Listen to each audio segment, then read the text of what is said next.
ओ dear, पढ़ लो इधर, बात मेरी तुम सुनो, दिन अब कम ही रह गए हैं एग्जाम में अभी। हेलो दोस्तों, सभी को मेरा प्यार भरा नमस्कार और जोहार। तो कैसे हैं आप? आशा करता हूँ बहुत ही मस्त होंगे आप। आज मैं आप सबके लिए लेकर आया हूँ क्लास 11 पास होने के लिए बहुत ही दमदार इकोनॉमिक्स का क्लास। क्योंकि एग्जाम अब ज्यादा दिन तो बचे नहीं है और कई दिन बचे हैं, और उसके लिए मैं आर्ट्स का हो, साइंस का हो या कॉमर्स का बहुत ही बेहतरीन चुनिंदा एग्जाम में पूछे गए क्वेश्चन का संग्रह लेकर आया हूं। और इस बार के लिए बहुत ही इंपॉर्टेंट होने जा रहे हैं। कुछ कुछ अलग क्वेश्चंस भी इसमें शामिल है, तो आपको शुरू से लेकर अंत तक देखना है। इजी से मॉडरेट, मीडियम, हार्ड सारा क्वेश्चन का संग्रह लेकर आया हूं। तो चलिए शुरू करते हैं जल्दी से। तो पहला क्वेश्चन बोर्ड आप पे देख सकते हैं। आधुनिक अर्थशास्त्र के पिता यानी अर्थशास्त्र का जनक किसे कहा जाता है भाई? Father of economics.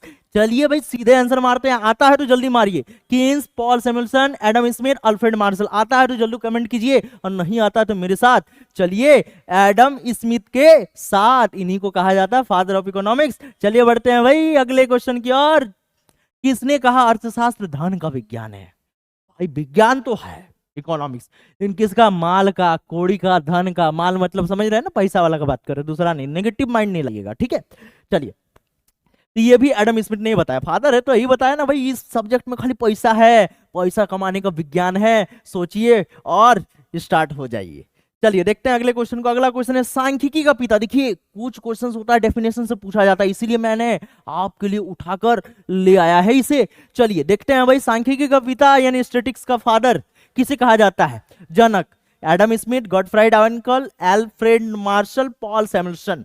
इस प्रश्न का बिल्कुल सही उत्तर होने जा रहा है प्यारे। जब ज्यादा पैसा आपके पास रहेगा, अच्छा अच्छा सामान खाइएगा। ज्यादातर नॉनवेज लोग खाते हैं, नॉनवेज खाते हैं, दबा के खाते हैं। अब पैसा आपके पास ज्यादा होगा। पैसों का संख्या यानी सांख्यिकी, पैसों का संख्या यानी सांख्यिकी। जब ज्यादा पैसा रहता है तो आप लाइएगा खरीद के बाजार से गॉट, अब फ्राई करके खाइएगा तो आंसर हो जाएगा गॉट फ्राइड आकेन वॉल। चलिए देखते हैं अगले क्वेश्चन को। अगला क्वेश्चन प्रतीक्षा में यह है, अर्थशास्त्र की दुर्लभता संबंधी परिभाषा के प्रतिपादक इस बार आ गया है दुर्लभता संबंधी। जब भी कोई दुर्लभ चीजें मिलती है ना, खुशी के आंसू या दुख के आंसू नजर आते हैं। रोए बिना काम नहीं चलता, रोए बिना दुर्लभ वस्तुएं नहीं मिलती है। दुर्लभ जो अनोखा होता है। आंसर रोए बिना यानी रॉबिन्सन। तो चलिए बढ़ते हैं अगले क्वेश्चन की ओर। अगला क्वेश्चन ये रहा, वेल्थ ऑफ नेशंस। देखिए भाई बहुत बार ये एग्जाम में पूछा गया है। वेल्थ ऑफ नेशन पुस्तक के लेखक कौन थे? इस प्रश्न का बिल्कुल सही उत्तर हो जाएगा प्यारे एडम स्मिथ। क्या हो जाएगा? Adam Smith. चलिए देखते हैं अगला क्वेश्चन है, आंकड़ों के स्रोत है प्राथमिक द्वितीयक। आंकड़ों के स्रोत है प्राथमिक द्वितीयक, सी ए और बी दोनों, यानी ये हो जाएगा दोनों, इनमें से कोई नहीं। इस प्रश्न का सही उत्तर हो जाएगा प्यारे प्राथमिक भी होगा द्वितीयक भी, यानी option number C is the correct answer of this question प्यारे। अब यहाँ पे समझना है प्राथमिक क्या है द्वितीयक क्या है। देखिए आपको मैंने बोला कि आपके गांव में कितने घर है, आप गिनिए। आप जाइएगा, एक दिन, 2 दिन, 4 दिन, 5 दिन, 6 दिन, 1 सप्ताह लग जाएगा गिनने में, इतने घर है। संख्या गिनना है, चलिए गिन लीजिए। आपने गिन लिया। अब आपके दोस्त को मैंने बुलाया, अरे नूनू सुन, ठीक है, कि तुमको भी गांव में गिनना है। तू बोलेगा साला इतना दिन लग जाएगा, कोई शॉर्टकट नहीं है। अरे मेरा दोस्त हुआ किया है, वो सीधे तुम्हारे पास आ जाएगा कि भाई बताओ ना कितना था कुली में आदमी, तुम बता दिए। वो सीधे छाप के लाया, हमको दिखा दिया, हाँ सर इतना है।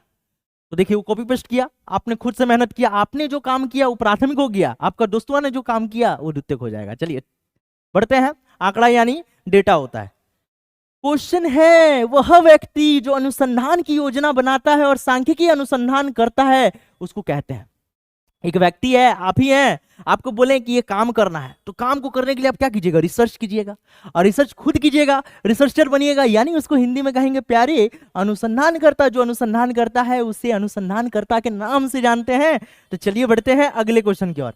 अगला क्वेश्चन तो हमारे साथ आ गया, भारत जिस देश में अपन रहते हैं, तो भारत में प्रत्येक डैश वर्ष में जनगणना की जाती है। कितने नर और मादा मनुष्य प्रजाति में पाए जाते हैं, इनका जो चुनाव है, गिनाव गिनाव यानी गणना की जाती है कितने वर्षों में? तो ये आंसर हो जाएगा आपका 10 वर्षों में। ये अभी अगर देखा जाए पूरे विश्व में सबसे ज्यादा जनसंख्या वाला देश कौन बन चुका है भाई? सबसे ज्यादा जनसंख्या वाला देश बन चुका है भारत। 140 करोड़ पार कर चुका है, सोचिए। इसलिए देखिए, शादी ब्याह कीजिए, लेकिन हमारे दो की नीति अपनाइए, नहीं तो फ्यूचर बहुत ही ब्राइट नहीं ब्लैक होने वाला है। सोच सकते हैं क्यों खाने पीने का चीजें का कमी।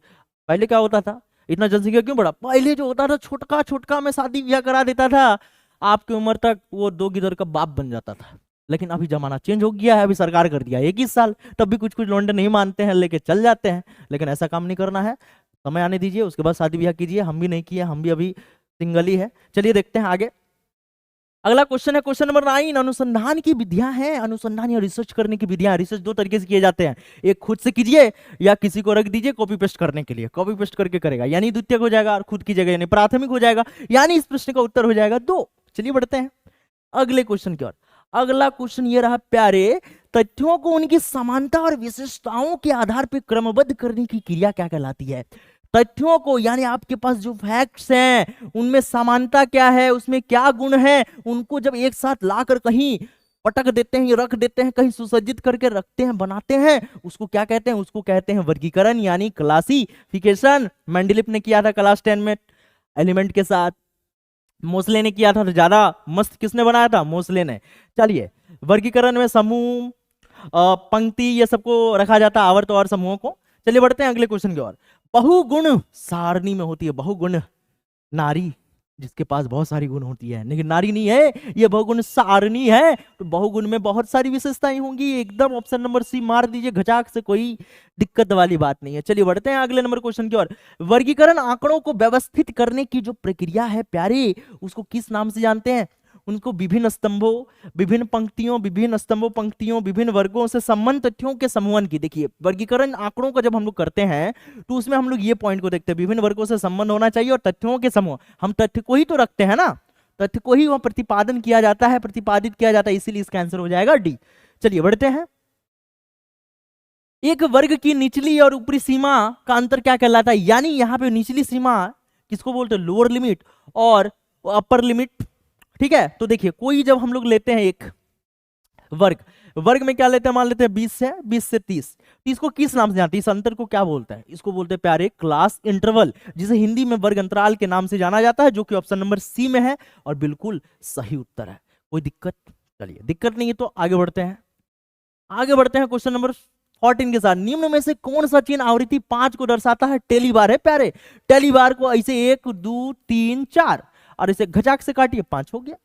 चलिए, 4 तक जाता है ये दंड, और तीसरा जो होता है तिरछा हो जाता है। 6 लिखना है तो फिर 6 7 8 9 10 11 12 13 14 15 ऐसे करके हम लोग लिखते हैं 5 में। चलिए क्वेश्चन नंबर 15। वर्ग सीमा 60 से 80 का मध्य बिंदु, मध्य यानी बीच का मान 60 और 80 के बीच में कौन है प्यारे? 70। सीधे मार दीजिए ऑप्शन नंबर ए, और ऐसे नहीं मारिएगा तो ऐसे कीजिए 60 और 80 बटा 2 140, 140 को 2 से दीजिए 70, यानी ये हो जाएगा आंसर। चलिए बढ़ते हैं, कोई दिक्कत वाली बात नहीं है, मैं आपको बहुत ही खतरनाक ढंग से सिखाने जा रहा हूं। वे चित्र जिसमें आंकड़ों को डंडों या आयतों के रूप में प्रकट किए जाते हैं उसको किस नाम से जानते हैं? देखिए, वे चित्र जिनको डंडों या आयतों में, डंड ऐसे या आयत के रूप में ऐसे करते हैं, उसको क्या बोलते हैं? उसको बोलते हैं प्यारे दंड चित्र। ठीक है, ऑप्शन नंबर सी हो जाएगा दंड चित्र। ठीक है, प्रोबेबिलिटी में, स्टैटिस्टिक्स में आप देखे होंगे क्लास 9 में, 10 में भी। एक ओजाइब यानी ओजिब, ओजिब वक्र की सहायता से हम ज्ञात करते हैं। ओजिब को हिंदी में कहते हैं प्यारे तोरण, और तोरण निकालने के लिए हम लोग को माध्यक चाहिए। क्या चाहिए? माध्यक, यानी मीडियन चाहिए। बिना मीडियम का माध्यक नहीं निकलता है, यानी इस प्रश्न का जो सही उत्तर होगा प्यारे, ये माध्यिका हो जाएगा, ऑप्शन नंबर बी, ओजाइब यानी माध्यिका होना चाहिए। चलिए बढ़ते हैं अगले क्वेश्चन की ओर। Question number 18। किसी वृत्त चार्ट यानी पाई आरेख के केंद्र पर कुल कितना डिग्री? अरे पाई बना दो ऐसे, अब बीच में बोल रहा है कितना डिग्री होगा प्यारे?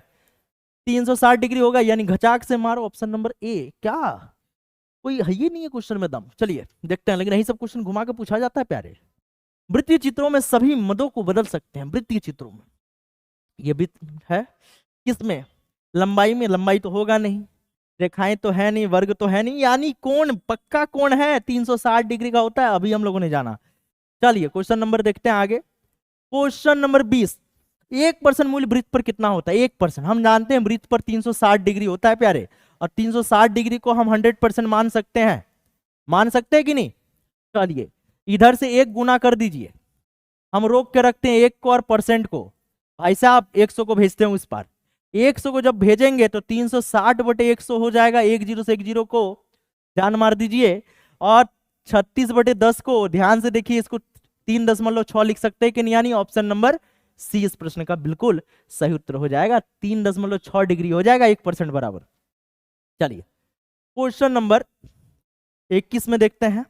जब हम कालिक श्रेणी ग्राफ की रचना करते हैं तो एक्स अक्ष पर लेते हैं, एक्स अक्ष पर क्या लेते हैं भाई? ये इंडिपेंडेंट होता है, यानी समय, यानी टाइम, ये नंबर हो जाएगा समय, जो भी चेंज होता है वो वाई एक्सिस में होता है। चलिए देखते हैं भाई अगले क्वेश्चन की ओर। अगला क्वेश्चन है तोरण यानी ओजिब और किस नाम से जाना जाता है? अभी आपको मैंने बताया था, धनारक तो होगा नहीं, वृत्तारक तो होगा नहीं, अंगनित तो होगा नहीं, यानी संचाई बारंबारता, यानी जब भी संचाई माध्यक निकालते हो तोरण वहीं पे आता है, तोरण ऐसे होता है, ठीक है। और इधर वाला सीएफ होता है, ये वाला हमारा क्या होता है प्यारे? सीएफ होता है। आपको मैं बताऊंगा 12 में इकोनॉमिक्स का क्लास बहुत ही दमदार देने वाला हूं, आपका कोई कंफ्यूजन उसमें नहीं होगा, मैथ हो या थ्योरी हो। चलिए बढ़ते हैं अगले नंबर क्वेश्चन की ओर। केंद्र प्रवृत्ति के अंतर्गत कौन से माप आते हैं? कौन से माप आते हैं भाई? माध्यिका आती है, बहुलक आती है, समांतर माध्यिक, इनमें से सभी। केंद्रीय प्रवृत्ति जब हम बात करते हैं ना तो माध्यिका भी आती है, समांतर माध्यिक भी आती है और बहुलक भी आती है। क्लास 10 में आप पढ़े होंगे ना मीन मीडियन मोड, तो बिल्कुल वही चीज का बात अपन करने जा रहे हैं, ऑप्शन नंबर डी हो जाएगा। चलिए बढ़ते हैं अगले नंबर क्वेश्चन की ओर। 1 3 5 7 9 का समांतर माध्य क्या है? सीधे मारिए, देखिए सबके बीच का अंतर एपी में है ना, जब भी कोई सीरीज एपी में होता है बीच वाला मार दीजिए, वही उसका माध्य हो जाएगा।